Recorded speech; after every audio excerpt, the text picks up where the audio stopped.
On January 20th of this month, Donald Trump will be inaugurated as the president. And oh boy, there are a lot of events. We personally got invited to a bunch of podcasting events and award ceremonies and parties. And someone reached out to me about going to the inauguration. And I'm like, I don't think that's for me. I'm not a suit kind of guy standing out there in 0-degree weather. But I mean, I don't know, maybe I should. I don't know. We'll see. Well, Ben & Jerry's has a plan. Leftists have been talking about storming D.C. to stop Trump from becoming president. And you may be saying, Tim, I don't care about an ice cream company. They're owned by Unilever, and this is all fake outrage. But let me tell you why this matters. In this post, Ben & Jerry's newsletter says, join us at the People's March, January 18th, Washington, D.C., and everywhere. They basically say that they're going to have a big rally and they're going to challenge Trump and do all of that stuff, but it is much more nefarious than just this. The reason why I often say that the left is more violent than the right, let's break it down. First, the left has something called diversity of tactics. I bring it up quite a bit. I hope you've heard it. This means that among leftist groups of disparate ideologies, they unite and allow each other and support each other's diverse tactics. So how does that manifest? Ben & Jerry's says, we're going to have a peaceful march. It's peaceful, a peaceful march. And then the far left extremists show up with bricks and water bottles and hammers and whatnots. And when they do, the organizers for events like Ben & Jerry's, I don't know about there specifically, but organizers show up and say, respect the diversity of tactics. So if you show up and say, hey, get those guys out of here, they're violent. They say, whoa, whoa, whoa. Not everybody agrees on how to change the world. Respect the diversity of tactics. The right doesn't do that. First of all, the right barely protests as it is, and there is no unified right. It's a disparate collection of various ideologies that only united around Trump this one time. I mean, in 2016, Hillary just sucked and people didn't want to show up. 2024, massive. Trump wins bigly. Andy Knows got the tweet. He says, leftist ice cream corporation, Ben & Jerry's, which is owned by Unilever. I'm going to fact check that right now just because Ben & Jerry's, because I'm pretty sure they're owned by Unilever, which is important. Yeah, its parent company is Unilever. Okay. They're helping to organize a direct action against fascism on January 18th to oppose the inauguration of Trump. Ben & Jerry's company politics is notoriously radical. They gave food to rioters, the violent Chaz, in Seattle 2020, and released propaganda demanding the defunding of law enforcement. They also advocate for the transitioning of children. This is Unilever. Yo, that's really weird. Unilever, British multinational fast-moving consumer goods company, founded in 1929. Following the merger of British soap maker Lever Brothers and Dutch margarine producer Margarine Unie to make Unilever. Isn't that funny?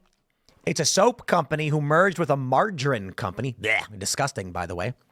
And now they do it all. Certainly they do it all. Well, here we go. We got some posts here from Andy No. Ben & Jerry's posted this: defund the police. The scooping ice cream. We stand with Georgia's trans youth and those who love them. This is corporate evil, if you were to ask me. They've got this post on Ben & Jerry's. Dear President-elect Trump, they say. Whoa, does your new title sound as weird to you as it does to us? No. Well, we'll all get used to it quickly. No, you won't, because he'll be president in a couple weeks, in a week and a half. They say on Tuesday, blah, blah, blah. We disagree, but we understand you defied the political pundits in the polls and racked up a big win by tapping into something political. It's a rough campaign. There are those that claim the country is deeply polarized, but we know. And here's another thing we can definitely agree on, that there's far more that unites us than divides us. You had it right in your speech to all Republicans and Democrats and independents. I say it's time for us to come together. So then why are you organizing this massive protest? Hypocrisy. It's a marketing stunt. Now, I'll tell you why this stuff matters. I want to show you this comic, which is really, really funny. And then we'll talk about how the left views the world. It's called How It's Going to Happen. And in the first panel, let me zoom in a little bit for you. There's a rabbit talking to what I guess is another rabbit. I don't know. And he says, and on top of all that, he's literally Hitler. November 2024. And the other rabbit says, I'm still not going to vote. By March 2025, the nonchalant rabbit goes, he's imprisoning his political opponents. And the other guy says, yep, told you so. By June of 2025, he goes, he shot protesters and that late night comic. And the other guy goes, told you so. By August 2025, he goes, Ukraine and Taiwan are just gone? Told you so. And now the funny thing is, the told you so rabbit is like injured. He's like, his arm is broken. Here's the best part. By December of 2025, he goes, he's running for a third term unopposed. Bro, he's not going to announce he's running for a third term, not even 1 year into his first year. And then now the funny part is the other rabbit's ears have been like lopped off and his arm has been amputated. I told you so. January 2026. While deporting 10 million immigrants, 5 million have died. He's literally Hitler and he's creating a Holocaust. Do something. And then it's the nonchalant rabbit looking at a tombstone. And he's like, well, you got to do something. What good are you? Okay, let me just, these people are psychotic, okay? When they view the world in this way, and then you get Ben and Jerry's organizing this rally. This is the MO. Ben and Jerry's. It's just an ice cream company. It's a peaceful protest. Tim, you're paranoid. No, I've covered these things on the ground for over a decade. I know the game they play. They are unified somewhat. They say Antifa is not an organization.